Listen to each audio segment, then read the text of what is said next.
Yeah. Another thing is that a lot of people stop these drugs without being told to stop the drugs, and we're not sure why. Maybe most likely it's due to the cost, because it's the out-of-pocket expense in most of the cases. So they've looked at a couple of things, and they've noticed that around about after 2 years, there's a large percentage of people that have stopped the drugs without being told to stop it. And the reality is that when you start someone on these drugs, you might need to keep them on it long term. But in the back of your head, a lot of them is going to stop it on their own, or they might have side effects and you might need to stop this drug. So I think the game plan from day one should be to have other things in place in case you not need to stop the drug due to side effects, or in case they can't afford it anymore, or they don't want to be on the drug anymore. So hence again, the lifestyle interventions. And surely in our practice, when you come into our practice and you, shall I say, qualify for a drug like this, we do an in-body scan to start off with, see what your muscle mass, where you stand on, before we even start the drug. And we have a discussion on your lifestyle factors, and then we will commit. We want you to commit to a resistance training program before we will consider giving you the medication. And then obviously we'll need to follow up and make sure that we stay within certain parameters with your lean body mass, to make sure that you don't lose too much there. And that's the other part. There was quite a few questions about the side effects. So maybe we should just touch on the side effect profile of the two drugs. So again, we're comparing Ozempic with Mounjaro because that's what's available to us.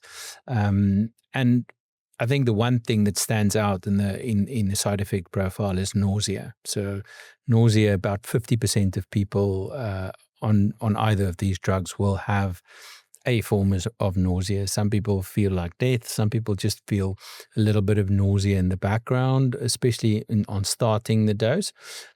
But it's a lot less in Mounjaro we've found than on the Ozempic side. So, and then obviously we've talked about the gastrointestinal bloating a little bit, constipation.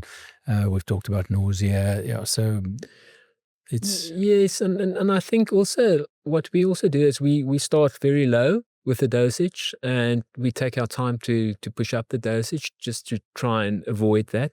I think if you're going to go up too quickly, too soon, then the side effect profile just climbs through the roof. And then there's other stuff that you can try and do, like smaller meals and things like that, to try and reduce that full feeling and nausea. But yes, that's the most common side effect that what we see. Yeah. We've also been asked about the psychiatric effects. We in our research, we haven't found very specific research. Yeah, so that was that one large study that they've published now recently, 2024, about the increase in major depressive episodes and increase in anxiety and possible increase in suicidal ideas. Then there's other studies that doesn't show that. It is, so it's difficult to say it does definitely produce symptoms like that, but it's obviously something to look out for. And I think that's why we should have a red light. I think maybe we should switch on the red light here for people that buy this stuff just at any online shop, or get it from someone at the gym, or buy it from a pharmacy online, but don't have anyone looking after you in the background. I think that is absolutely wrong to do it that way. It's so important to have someone to look.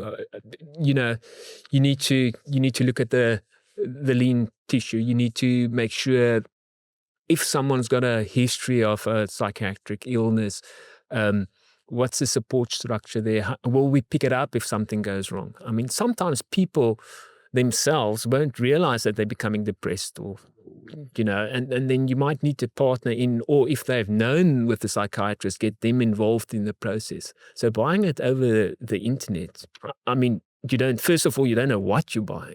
Okay, you don't know where the product is coming from. Is it a clean product? Are you going to get infection? Is it actually Ozempic that you're buying? So no, you definitely need to work with someone that can have a broader view over how to manage you with these meds. Yeah, and I think in our South African context, it's not as expensive as in the US, but it is quite a big outlay, especially if you start going to the bigger doses. But people should be aware that, I mean, it's like any drug that you buy from someone that you don't know where it gets made, or it's imported from a country that's not regulated by our SARPA, so we feel that's a major red light about what is happening with this in South Africa at the moment. Yeah.